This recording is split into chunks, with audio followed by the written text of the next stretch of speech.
You're listening to the Wired for Impact podcast. So it's my understanding that after the Revolutionary War, the Americans were granted essentially, or we fought and got jurisdiction over the land. The Constitution was created under a common law jurisdiction, which is essentially no victim, no crime. And I think, if I understand correctly, that there was a meeting between the king and the Pope during the Treaty of Verona, where they said, hey, those pesky Americans, we don't have jurisdiction over them anymore. How do we infiltrate and how do we kind of get back? Because of this unique experience of the American experience, they actually genuinely have true liberty. And we don't like that. We're monarchs. We want to have our control over them. So they essentially infiltrated via corporate/legal jurisdiction. And the way that I think about it is, if America was created with a constitution under common law, it's almost like they took a admiralty law net and threw it over and just kind of scooped us all up into this big net, and we got all entangled in this net. So when I came across your video, there's a video out there where you explain jurisdictions in such a beautiful manner where you give visual context. Can you quickly explain that Walmart jurisdiction example so the listeners understand what we mean when we're talking about jurisdiction and how important that is to understanding this whole entangled matrix that we're in? Yeah, so without the visual here, I'll just explain it. So there's a point, just a single point, and that's you, and there's nothing else around you. Then you have decided to work at Walmart. And so you go to the Walmart manager in the automotive department, and he agrees to hire you. You agree to work there. And so you're giving up some of your freedom to go to Walmart, and then he will give you this stuff called money. And so you put in hours and he gives you money. So you're giving up some of your freedom. You got to get that concept.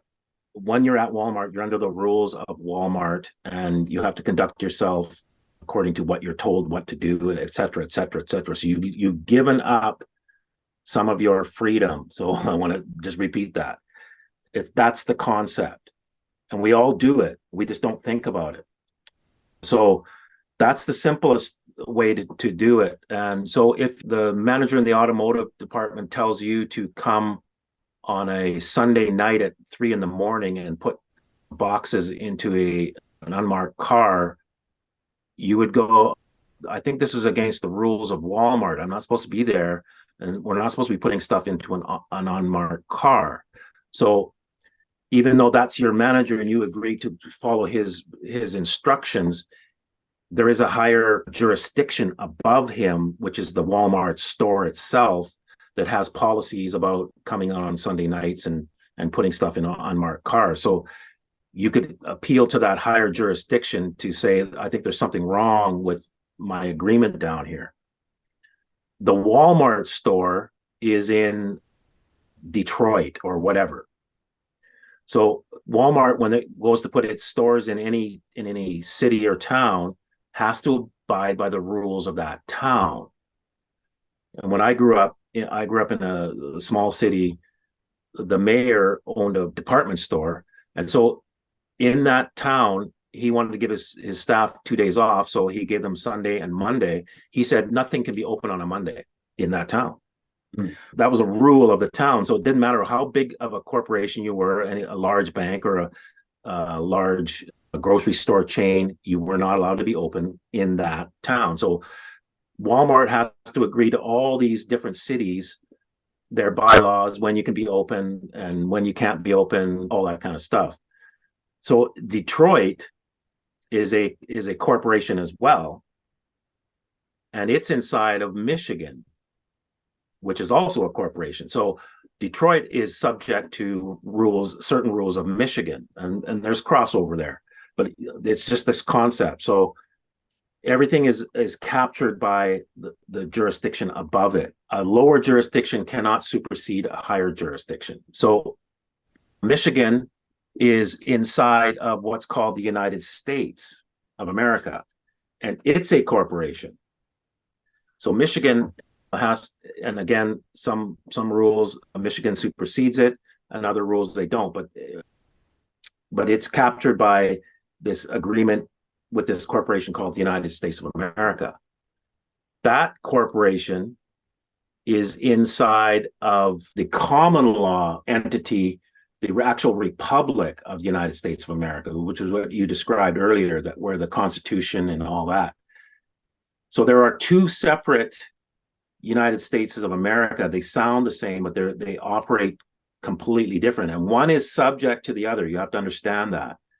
And then outside of that United States is the common law, which had to deal with most of the countries that came out of Britain, so the British Empire, more or less, and there was a few other countries, but the common law is another jurisdiction.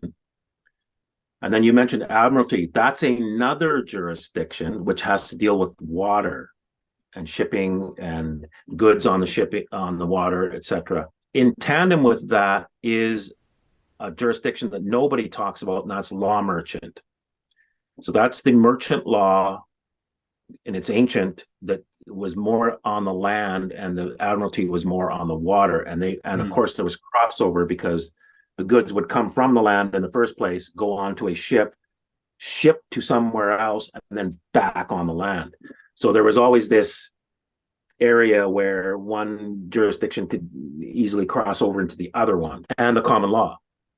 So those are the overlying jurisdictions. Outside of that is what are called, you call them off-planet jurisdiction or spiritual jurisdictions.